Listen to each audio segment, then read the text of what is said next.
mpya inayozinduliwa tarehe 28 mwezi wa Aprili, ambapo inaitwa Achazeshen, kampeni inayolenga kupunguza na kukomesha ujanja kwa madereva wa bodaboda na bajaji ili kuokoa maisha na kuongeza uwajibikaji barabarani. Karibuni sana. Asante sana. Mtu anaweza kusikia Achazeshen. Wewe hapo ni miongoni mwa wale ambao nataka tu nijue kwa nini wamepita na hili jina Achazeshen kwa kabla tujaingia ndani kabisa. Hii kampeni ya Achazeshen, kwanza tuanzie hapa. Achazeshen. Maana yake ni Achazeshen ilifaa kuwa labda don't ignore wangesema wazungu, ama acha kupuuza, lakini tukajaribu kuangalia ni neno gani ambalo vijana, watu ambao haswa tunawalenga, watu wa kwenye sekta isiyo rasmi, neno ambalo wanaweza kuishi nalo wakalielewa zaidi. Kwa hiyo tukaangalia ni neno ambalo kwa sasa hivi kuna neno utasikia jamaa analetea zeshen, utawasikia watu wa bodaboda, mafundi akimtuma mwenzia ama akiwa anatarajia jambo fulani lisipofanyika kadri ya yale anatarajia, yani kama kuna fulani vijana wanasema miayusho, amezingua na nini, wanaita zeshen. Kwa hiyo tukajaribu kuangalia hilo neno namna gani tunaweza tukalitumia positively kwa kuambia ama kutengeneza ile trigger ya action kwamba Achazeshen. Kwa sababu mara nyingi watu si kwamba hawajui wanatakiwa kuvaa helmet, hawajui kama wanatakiwa kwenda kwa usalama wanapokupo sehemu za kazi, lakini ni kupuuza. Kwa hiyo acha kupuuza ndio simple meaning ya Achazeshen. Sawa. Asante sana kwa tafsiri hiyo. Na kabla hatujaingia ndani sana, hii kampeni ya Achazeshen mmeianzisha kwa sababu gani kubwa? Nini kiliwasukuma? Sawa. Kampeni ya Achazeshen kimetusukuma hususan kuja kuangalia juhudi za kupunguza madhara na hatari katika maeneo mazima ya kazi. Ni kama hivyo ulivyogusia kwanza mwanzoni kwamba bajaji, pikipiki ni usafiri wetu mkubwa. Ukiachana na hizo, pia kuna mafundi mbalimbali ambao wapo, mafundi gereji, ni vijana wadogo, na kila siku tunashuhudia kwamba kuna ajali zinazojitokeza. Sasa kampeni hii imekuja, lengo ni kuunga mkono jitihada za kitaifa lakini pia kimataifa kuhakikisha kwamba hatari zinaendelea kupunguzwa katika maeneo mazima ya kazi. Watu waende kazini salama na warudi nyumbani wakiwa ni salama zaidi. Hatutaki kuona kila siku majeruhi wanaongezeka.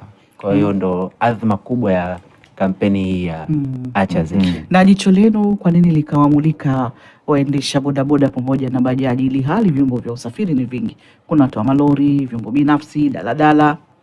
Yes, labda ni saishe kidogo. Kampeni yetu ya Achazeshen imelenga sekta isiyo rasmi kwa ujumla. Hatuishi tu kwa bodaboda na bajaji, lakini tunaenda zaidi kwa watu wachomeleaji ya mafundi weldings, au watu wa mafundi seremala, watu wanaofanya kazi viwandani, wanaojihusisha na mambo ya kemikali, zaidi kuangalia namna gani ambavyo wanaweza kuangalia usalama na afya zao mahali pa kazi. Kwa sababu ni eneo ambalo watu wengi, kwa mfano nitakutolea mfano, ni watu wengi wanaamini kwamba ukiwa labda kama ukiwa fundi welding, kuumia ni sehemu ya maisha yako au ni sehemu ya kazi yako, na wakati si kweli.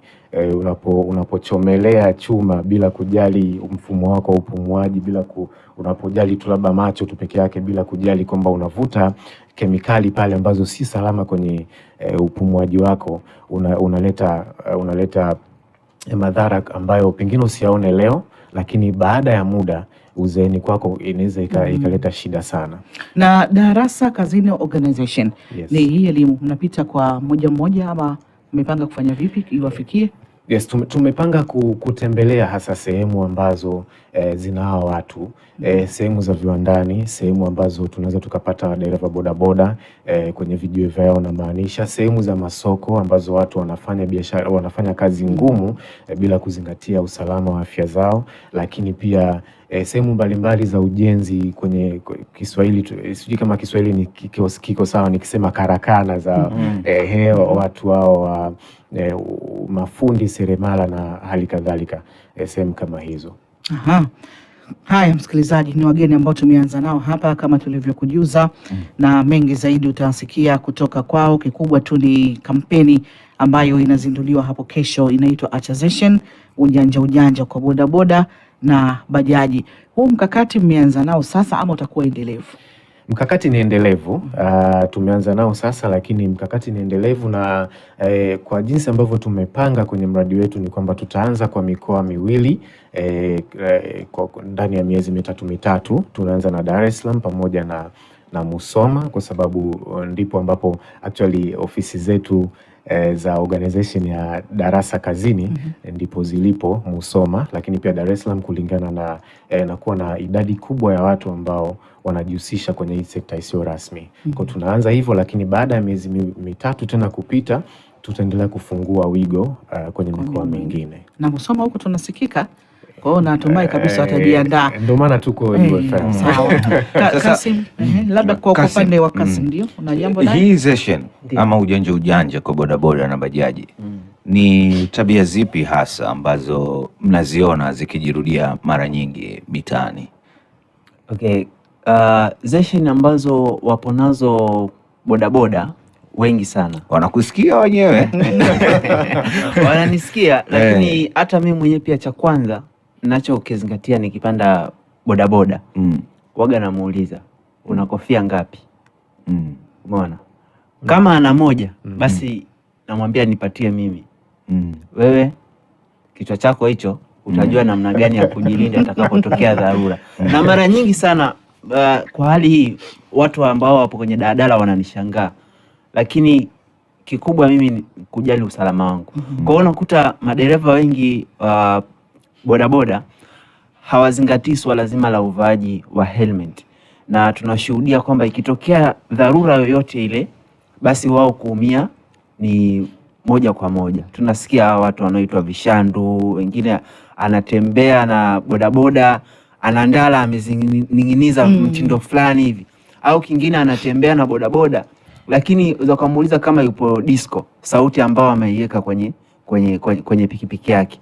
Kwa hiyo hawezi kujua nyuma kuna na changamoto gani au mbele kuna tahadhari gani aweze kuchukua. Kwa hiyo unakuta wanachukulia yale maisha kama ni sehemu ya kawaida, lakini ile ni hatari zaidi katika maisha yao ya kila siku. Kwa hiyo unakuta hawa kuvaa helmet hawavai, kuzingatia hata mavazi mengine ambao ni rasmi hawavai. Wao wanaona tu kwamba akishaamka anaenda kupiga kazi, anarudi, maisha yanaenda, lakini kwamba kuna hatari kubwa ile kutoka asubuhi mpaka kurudi nyumbani ukiwa salama. Kwa hiyo unakuta mwisho wa siku, kila siku tunasikia mizinga huko bodaboda wamepata hivi.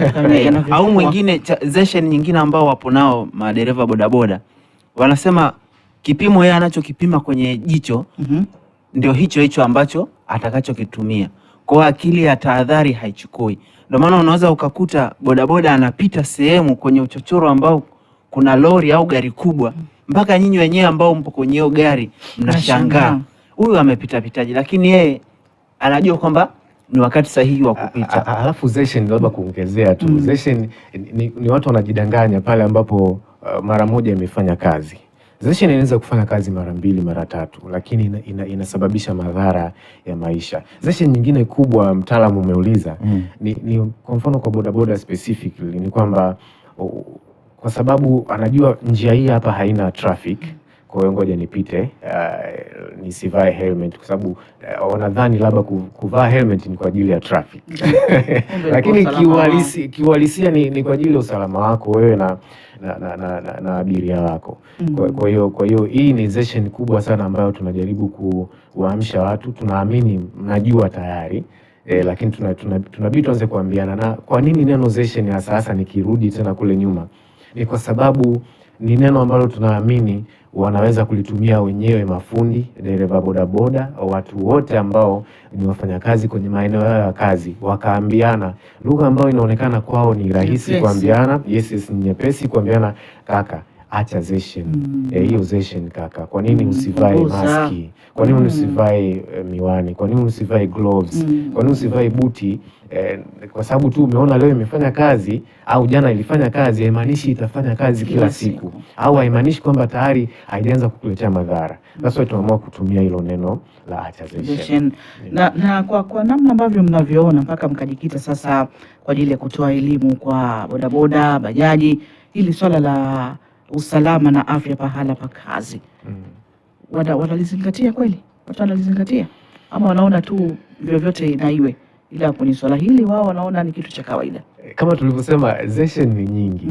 Yani watu wanajua, yani kwenye takwimu utagundua watu wengi wanajua wanachotakiwa kufanya, lakini kwa sababu nimechomelea leo, nimeenda kulala vizuri tu, nimechomelea, sikutumia maski, sikutumia miwani au sikuwa na gloves, na sikupata ajali leo. Kwa hiyo watu wanadhani ni sawa, lakini mwisho wa siku unakuja kugundua ulifanya zeshen, na zeshen zinakukosti baada ya miaka fulani ya kufanya kazi. Na tunazo histori nyingi za watu ambao wameshakutana na madhara kwa sababu tu ya zeshen kwenye sehemu zao za kazi. Na watu kiukweli, tunaweza tukasema ni asilimia ndogo ambayo haina elimu kabisa kwa maana ya jambo gani la kufanya. Hakuna mtu ambaye ajui kwamba anatakiwa kuvaa mask au anatakiwa kuvaa gloves. Ni watu wachache sana. Unapofanya kazi kwenye sehemu ya kemikali, unajua kabisa unatakiwa kuvaa gloves na unatakiwa kujiweka kuhakikisha kwamba uko salama, lakini kwa sababu ya mazoea, tunaweza, neno rahisi nafikiri mtaalamu ni kusema mazoea. Tuache mazoea yale ambayo yanatufanya tuhisi kwa sababu kimefanya kazi leo, tuendelee tu kuwa vile vile. Sawa.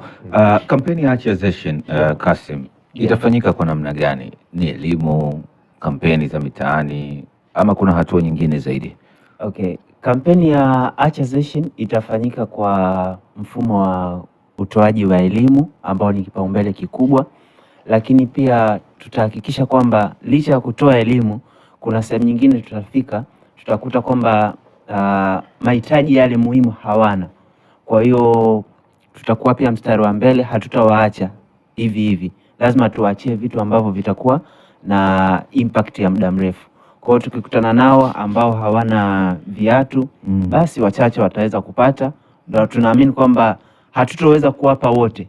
Tukitoa kwa wachache, basi hata kama kuna wahusika wakubwa nao watapata nini?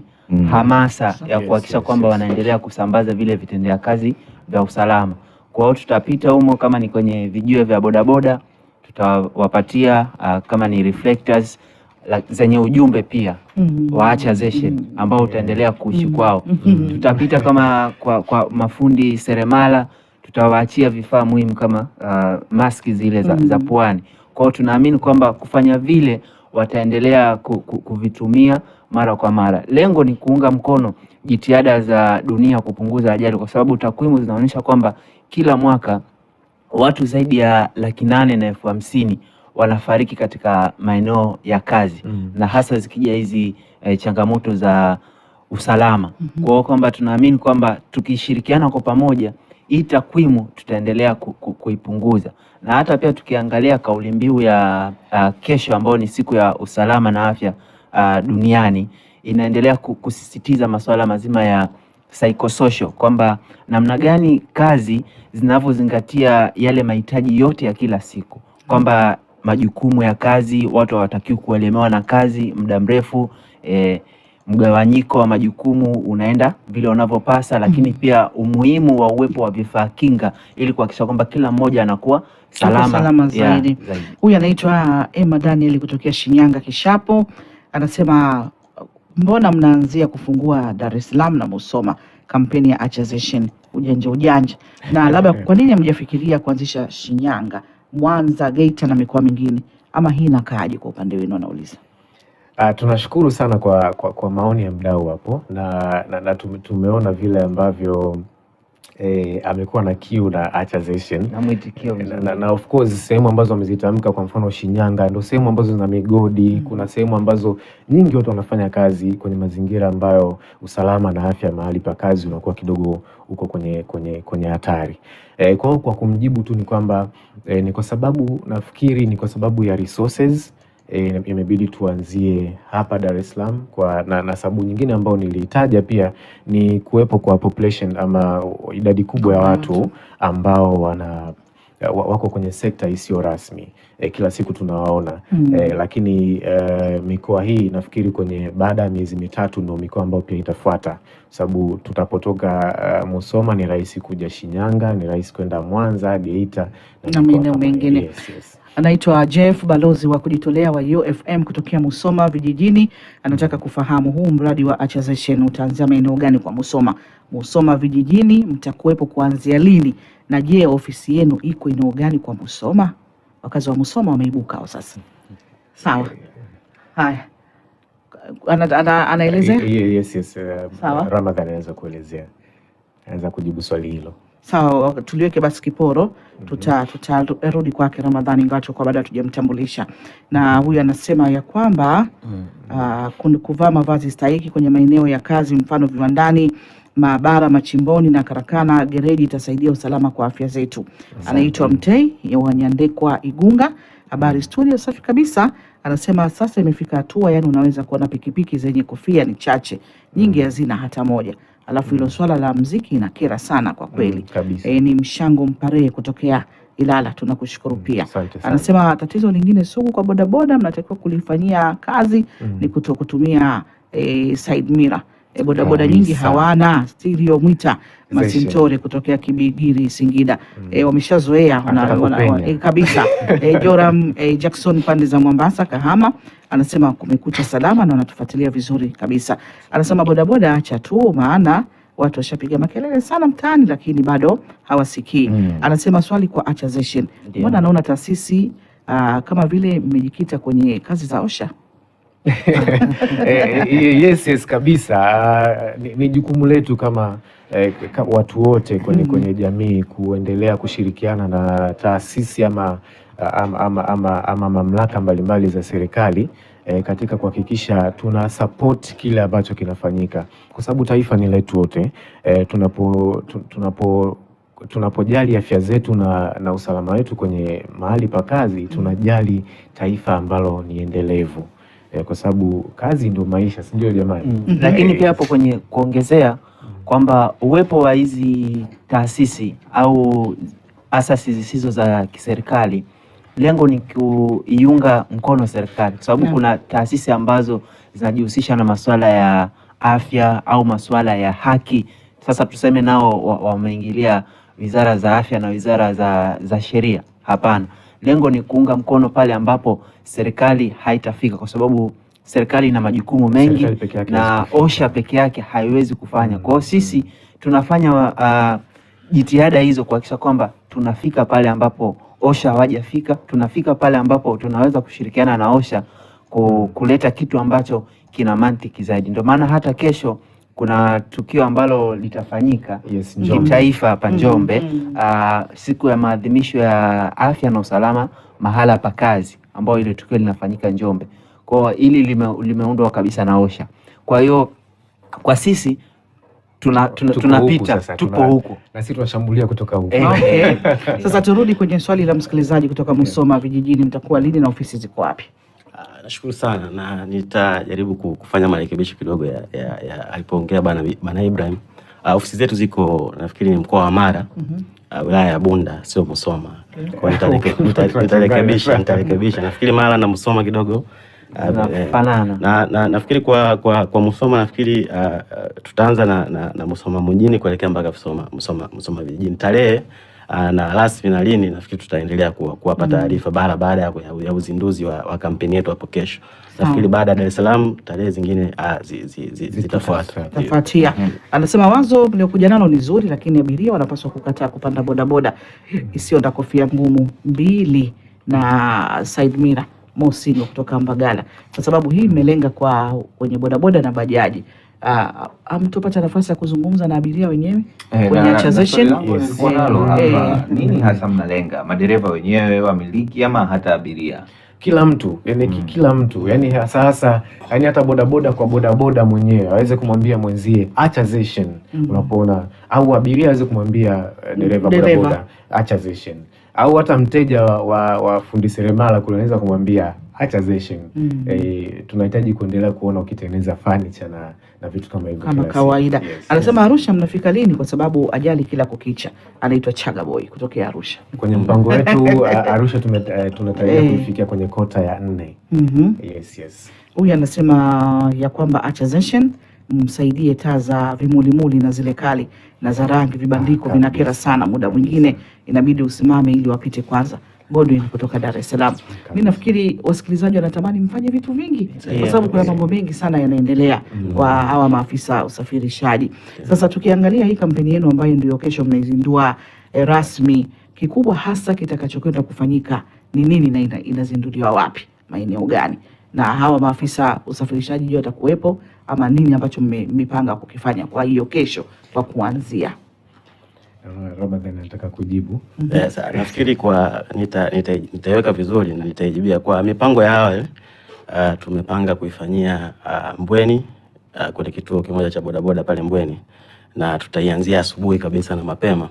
Lengo kuu nafikiri ni kutoa elimu kwa wale bodaboda kama ambavyo wenzangu wametangulia kusema, na hii imeenda sambamba pia na kama nilivyosema kilele cha maadhimisho ya siku ya afya na usalama wa makazini ambayo inafanyika kitaifa, inafanyika Njombe, na sisi tutakuwa tunaiadhimisha hiyo kwa kutokea pale Mbweni, kwa huku tukiendelea kuizindua pia hii kampeni yetu, ambapo tunaenda pia pamoja na sambamba na kauli mbiu ambayo ni ya maadhimisho ya siku hiyo ambayo inasema mazingira bora ya kazi kisaikolojia ni njia ya kuimarisha ustawi wa wafanyakazi na kujenga taasisi imara.